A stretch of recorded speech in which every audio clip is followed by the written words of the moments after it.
if we want to factor something like 12x squared plus 10x plus 2, so we start by noticing that this is a quadratic polynomial. It's got one variable x, and the highest exponent is 2. And the other thing we should notice is that the coefficient of that highest term, that x squared term, is 12. So that's going to make things a little bit more complicated, but the process is still basically the same. So we start by drawing a diamond diagram like we've seen before. We've got it here at the top right corner. That's the first step. All right, so cross that off the list. The next step, step 2, we want to put AC in the top box and B in the bottom box. So remember, the standard form is ax squared plus bx plus c. So we want to, this is our standard form, ax squared plus bx plus c. We got to find out what these coefficients are in our example. So the leading coefficient a is 12 here. The degree 1 coefficient b is 10, and the constant term c is equal to 2. Okay, so if we want a times c, that's going to give us AC equals 12 times 2. A is 2, is 12, C is 2, that gives us 24, and B is 10. So we're going to put those in our diamond here. So AC gives us 24, and B is 10. That's step 2. Step 3, we're going to fill in these middle boxes in our diamond shape with two new integers m and n, such that a times c equals m times n, and b is m plus n. Okay, a times c equals mn, b equals m plus n.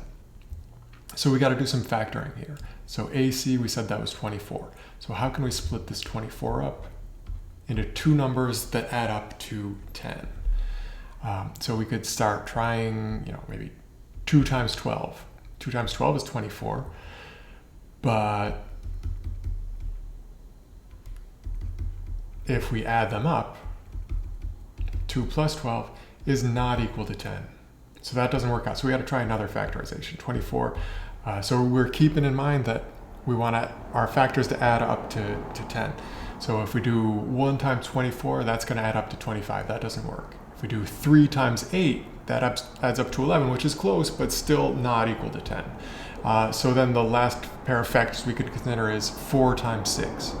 4 times 6 is still 24. And 4 plus 6 does equal 10, so that works out. Okay, so 2 and 12 didn't work out, 4 and 6 does work out. So we're going to put those in the middle boxes here. So 4 and 6. So let's call 4 equal to m, and n, we'll let that be 6. And so yeah, remember the 4 times 6, the product is 24, 4 plus 6, the sum is 10. And that's our step 3. All right, so the next step, step 4, we're going to split the linear term. The linear term is the x term, the bx. So we're going to split that up using this fact that m plus n equals b and the distributive property. So we've got 12x squared plus 10x plus 2. So now we're going to use this fact that we're splitting 10 as 4 plus 6. So 12x squared stays the same. The 10, we're going to write that as 4 plus 6 times x. And we need these parentheses so we get that everything adds up to 10x at the end of the day. And then 2 stays the same. All right. And now we use the distributive property.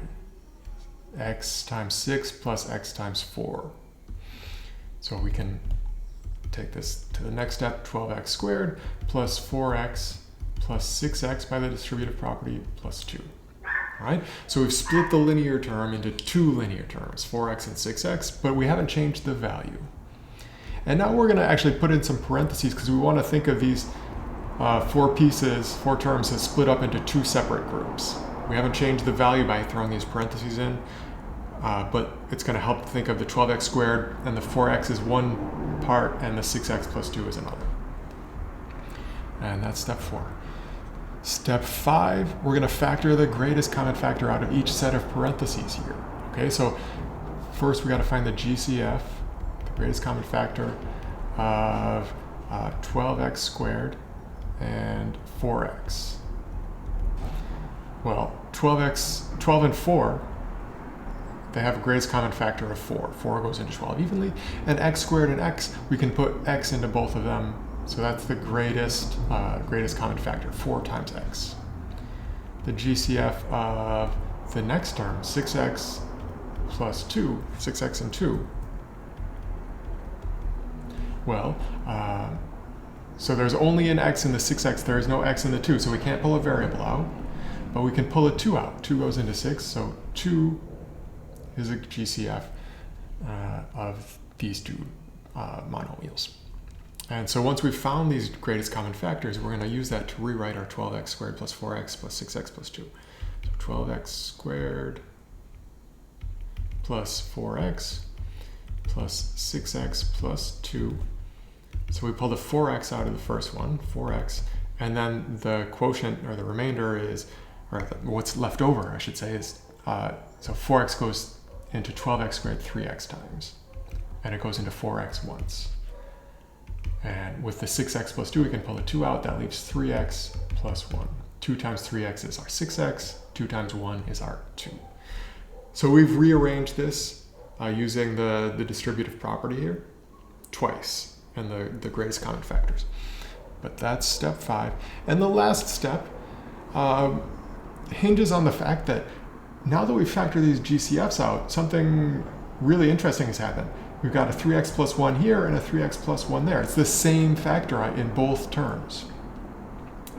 And that means that we can use the distributive property once more, and pull the 3x plus 1s out. So we've got, let me copy and paste that.